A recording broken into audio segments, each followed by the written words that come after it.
Pertama, ya, kita akan membahas tentang keajaiban dari ayat-ayat Al-Quran. Iya, Masya Allah. Memang Al-Quran itu adalah mukjizat Rasulullah yang untuk disampaikan kepada seluruh umat manusia. Betul. Dan banyak sekali keajaiban-keajaiban yang ada di dalamnya. Bahkan juga ketika kita mentadaburinya itu banyak sekali nikmat yang akan Allah berikan. Nah, tadi Zizi bilang keajaibannya seperti apa? Ini dia beritanya.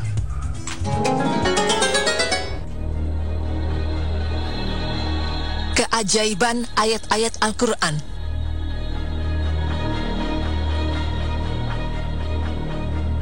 Pemirsa beriman, Al-Quran adalah firman Allah yang di dalamnya terkandung banyak sekali keajaiban.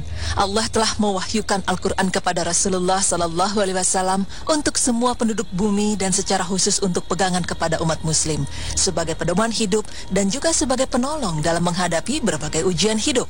Al-Quran kita yakini memiliki keajaiban dan mukjizat karena tidak mampu ditandingi oleh para ahli sastra dan ilmuwan untuk mendatangkan kitab tandingannya yang mampu menyamai atau bahkan menyaingi derajat keindahan dan ketinggian bahasa Al-Quran. Hal ini seperti yang terdapat pada dua ayat Al-Quran yang sangat luar biasa yang bahkan membuat Rasulullah SAW menangis terseduh-seduh dibuatnya. Apakah isi ayat tersebut? Allah Subhanahu wa Ta'ala berfirman, sesungguhnya pada penciptaan langit dan bumi, pergantian malam dan siang, benar-benar ada tanda-tanda bagi ulul albab. Mereka itulah yang selalu menyebut nama Allah baik dalam keadaan berdiri, duduk, atau ketika berbaring. Dan orang-orang yang memikirkan penciptaan langit dan bumi, mereka kemudian berkata, wahai Tuhan kami, segala yang Engkau ciptakan ini tidak ada yang sia-sia. Maha suci Engkau, karena itu lindungilah kami dari siksa api neraka. Quran Surah Ali Imran ayat 190 hingga 191. Ya, dua ayat inilah yang membuat Rasulullah SAW menangis mendengarnya. Ayat ini turun ketika Rasulullah SAW sedang sholat tahajud pada malam hari. Setelah selesai sholat, beliau langsung tersungkur menangis karena tidak kuasa ketika memahami betapa dalamnya makna yang terkandung dalam ayat ini. Tidak cukup kata-kata untuk menjelaskannya. Hal inilah yang dikatakan oleh Rasulullah ketika ditanya oleh istrinya Aisyah, karena heran melihat Nabi SAW menangis tidak seperti biasanya. Ada dua hal yang membuat Rasulullah SAW menangis hingga terseduh-seduh. Yang pertama, yaitu karena kesadaran beliau tentang betapa besarnya kekuasaan Allah Subhanahu wa Ta'ala di alam semesta ini.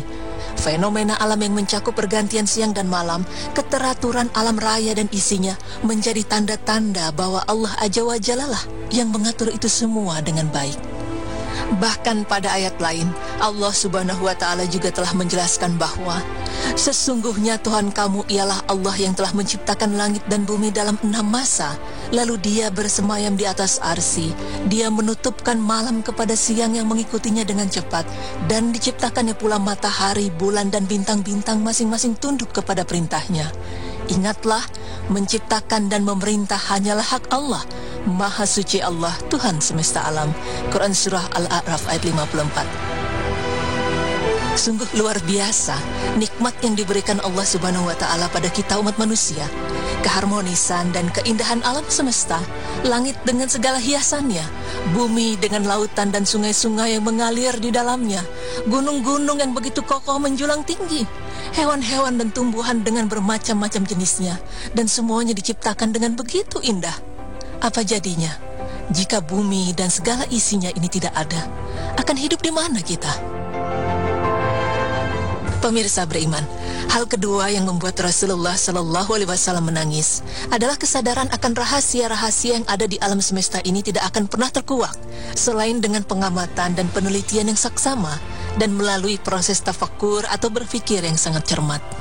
Hal ini telah dibuktikan dengan adanya penemuan-penemuan yang didapatkan para ilmuwan yang baru ditemukan pada kisaran abad ke-20, yang tentu menggunakan teknologi-teknologi terbaru dan bahkan proses penemuan dan penelitian tersebut membutuhkan waktu bertahun-tahun. Kini telah banyak sekali penemuan-penemuan yang mengarah pada bukti kebenaran Al-Quran. Penemuan yang telah terbukti ini meliputi segala hal mulai dari ilmu astronomi bumi, biologi, fisika, tentang penemuan pada lautan, gunung, pada tubuh manusia, dan makhluk hidup yang lainnya.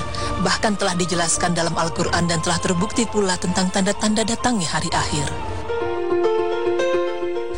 Alam jagat raya ini adalah kenyataan yang dapat kita lihat sehari-hari. Masih banyak sekali pengetahuan baru yang masih menjadi misteri di alam ini. Dengan proses tafakur, rahasia-rahasia itu akan terungkap lebih jauh.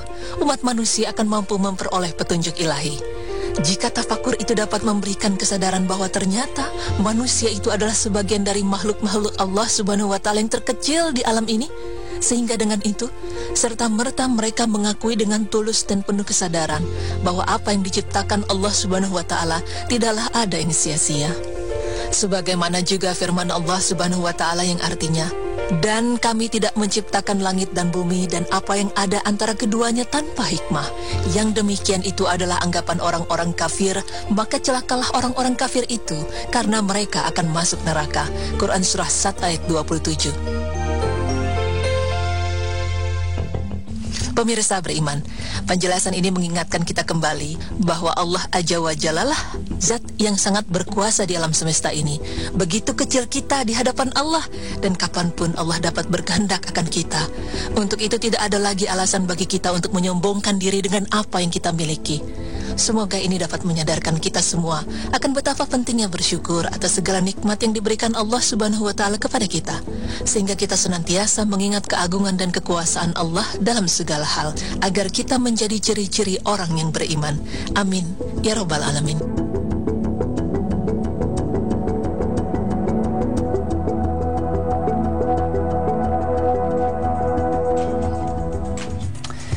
Masya Allah, luar biasa sekali ya Zia.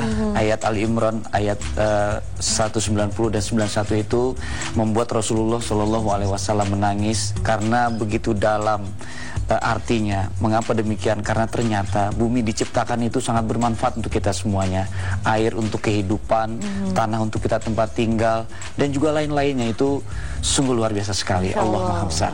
Ya, dan yang pasti tidak ada keraguan atas Al-Quran ini. Sebaik-baiknya pedoman kita sebagai manusia untuk hidup di dunia hanyalah Al-Quran. Dan gak ada salahnya kalau kita belajar bahasa Arab. Iya, betul. Supaya lebih gampang lagi untuk menerjemahkannya lagi. Dan yang lebih gampang lagi sih dibaca setiap hari, terus ditadaburi. Ya, pokoknya keajaiban Al-Quran. Selain itu juga kalau kita menghafal Al-Quran itu mencegah kita menjadi pikun. Iya benar. Luar biasa ya. Belum ada kata terlambat untuk menjadi seorang hafiz Quran ya. Betul, Masya Allah. Insya Allah. Dan setelah ini kita punya pembahasan tentang